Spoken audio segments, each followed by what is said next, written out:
Hello everybody.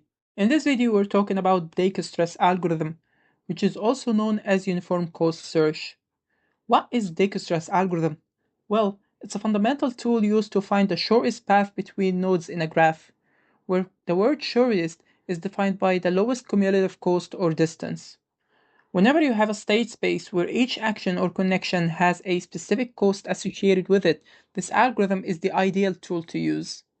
It ensures that it will find the path with the lowest cost out of all possible paths to reach your solution. Let's see how it works in action. Suppose we have a simplified map of the cities of Romania. Our goal is to find the lowest cost route from the starting city Sibiu to the target city Bucharest. Notice that each connection between cities has an associated numerical cost. To start, we need two things to keep track of our progress. Number one, we need a table to store the current lowest cost from the starting node Sibiu to every other city. Initially, the cost of Sibiu is 0, and the cost of all other cities is set to infinity. Number 2 is a priority queue, a data structure that holds the unvisited nodes, prioritizing the node with the current lowest known cost. The algorithm then works by repeatedly taking the lowest cost unvisited node from the priority queue and settling that node. First step, we expand Sibiu.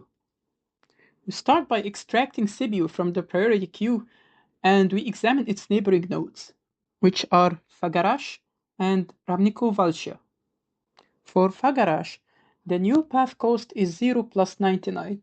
Since 99 is less than infinity, we update F's cost to 99 and add it to the priority queue. And for Ramnico Valshia, the new path cost is 0 plus 80. And as well, since 80 is less than infinity, we update RV's cost to 80 and add it to the priority queue. Now in the priority queue, we are comparing between RV at cost of 80 and F at cost of 99. We then have to extract the lowest cost node from the priority queue, which is Ramnico Valshia, with a cost of 80. We examine its neighbors, which are Sibiu and Pitashti. Since Sibiu is already visited, we are not gonna add it to the priority queue. Pitashti, on the other hand, has a new path cost of 80 plus 97, which is 177. We then update P to the cost of 177. Now in our priority queue, we are comparing between Fagarash at a cost of 99 and Pitasht at a cost of 177. We then expand Fagarash because, again, it's the lowest cost out of all in the priority queue. We then extract Fagarash with a cost of 99. We then examine its neighbors, which happens to be only Bucharest. Bucharest, which is our goal, now have a new path cost with 99 plus 211, which is equal to 310. We update Bucharest in our table to be at a cost of 310. And then it's added to the priority queue. Now in our priority queue, we have Pitești at 177 and Bucharest at 310. We then expand Pitești as it has the lowest cost. We then examine its neighbors, which happen to be Bucharest and Ramnico Valshia. Bucharest now has a new path cost of 177 plus 101, which is equal to 278. Since this is lower than Bucharest's current cost, which is 310, we replace the old cost. This is the core power of Dijkstra's algorithm. It finds better paths for already found nodes. Now the new cost of Bucharest is 278. Now in our priority queue, we only have Bucharest to expand. By expanding it, we consider that we have reached our goal. The algorithm does not stop when it generates the goal node. It only stops when it's about to expand it. Since Bucharest is expanded and it happens to be our goal at the same time, the algorithm terminates and it returns the optimal path to our goal, which is 278. Now let's have a look at the code implementation of this algorithm. We start by setting up a dictionary called distances. Every node starts with a distance of infinity except the starting node, which is set to 0. This means at the beginning, we only know the cost of the starting point. We also create a priority queue. This queue keeps track of which node to explore next, always choosing the one with the smallest known distance.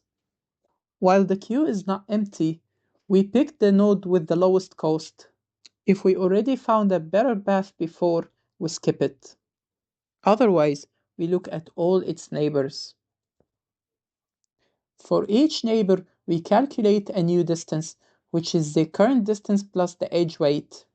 If this new path is shorter than what we had before, we update the distance and add the neighbor to the queue.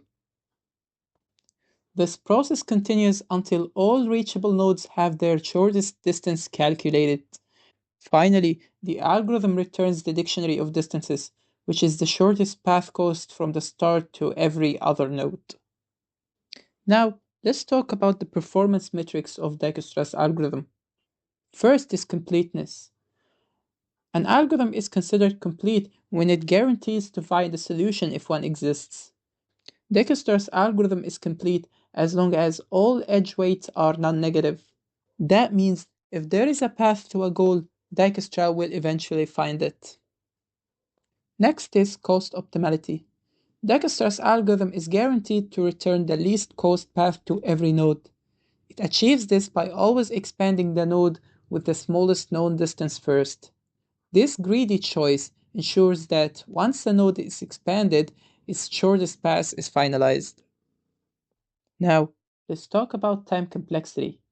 Suppose B is the branching factor, C is the cost of the optimal solution, and epsilon is the smallest edge cost. In the worst case, Dijkstra explores up to B to the power of 1 plus C over epsilon nodes. What is the matter with that extra one, you might ask? Well, it accounts for the initial expansion level, which is the root node. Even before you accumulate any cost, you have to expand the start node. That is one extra level beyond the C over epsilon cost increments. Next is the space complexity. Since we are keeping track of all the nodes we are exploring, the space complexity then is going to be the same as time complexity. And that would be all, guys. Thank you for watching and see you next time.